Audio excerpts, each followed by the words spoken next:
नमस्कार, ज्योती हेल्दी मध्ये तुम्हा सगळ्यांचे मनापासून खूप खूप स्वागत आहे। आज आपण बनवणार दिवाळी स्पेशल 0 साइज मार्केट सारखी एकदम बारीक सेव आणि तेही झटपट आणि सोप्या पद्धतीने। पण दिवाळीच नाही, बाकी पण नाश्ता किंवा पोह्यामध्ये किंवा चिवड्यामध्ये, मोठमध्ये, कोणत्याही अदर नाश्त्यामध्ये ही शेव घालून खाऊ शकता। याने नाश्ता अप्रतिम लागते। चला तर वेळ वाया न घालवता शेव बनवायला सुरुवात करूया।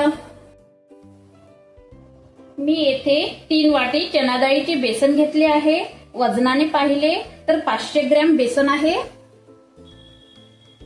आता हे बेसन चाळणीने गाळून घेऊ।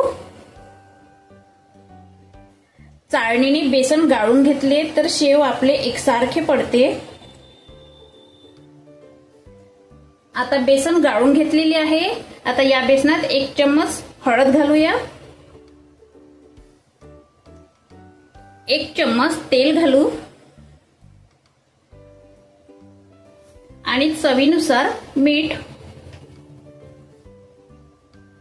या बेसनात आपल्याला मिरची पावडर, धना पावडर, ओवा, जिरा, लसूण अद्रक पेस्ट अजिबात घालायचे नाही, कारण आपण एकदम 0 नंबर बारीक सेव करत आहे। आता या बेसनाचा थोडे पाणी घालून सॉफ्ट गोळा करून घेऊ।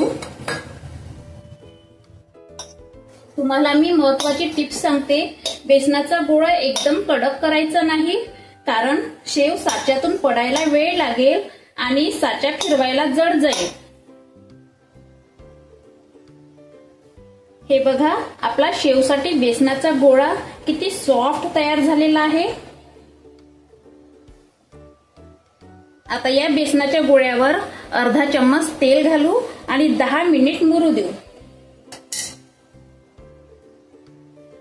10 मिनिट झालेले आहे। बेसनाचा गोळा आपला मुरलेला आहे। हा बेसनाचा गोळा आपण साइडने ठेवू। हे बघा, 0 नंबर 4 चकत्या आहे। ह्या 4ही चकत्यापैकी ही एक चकती 0 नंबर आहे। ही चकती आपण साच्यात घालू। आता साच्याला भोवताल तेल लावून घेऊ।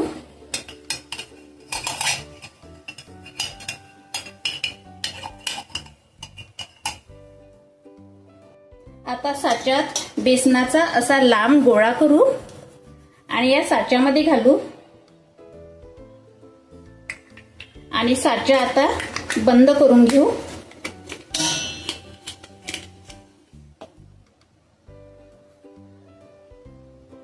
आता गॅस ऑन करू आणि पॅन मध्ये तेल घालू।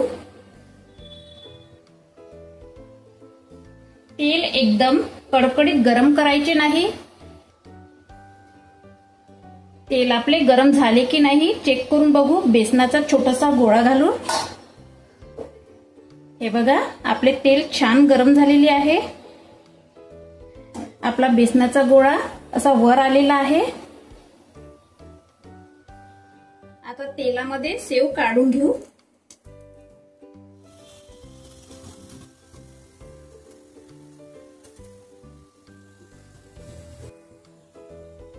आता शेव पलटून घेऊ। ही शेव महिना ते 1.5 महिना टिकते। आता ही शेव बघा आपली किती छान बारीक झालेली आहे। आता ही शेव आपण काढून घेऊ। हे एक्स्ट्रा ऑइल शेवचं झारून घेऊ। शेव बटर पेपरवर काढून घेऊ। हा पेपर एक्स्ट्रा ऑइल ऍब्झॉर्ब करते।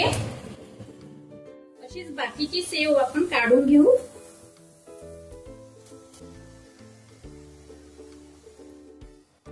ही बघा, आपली शेव झालेली आहे। किती बारीक मार्केट सारखी आणि हलवाई सारखी कुरकुरीत शेव झाली आहे।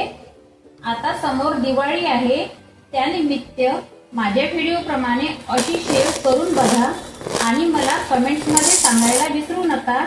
माझ्या व्हिडिओला लाईक करा, शेअर करा आणि सबस्क्राईब करायला कंजूसी करू नका। धन्यवाद।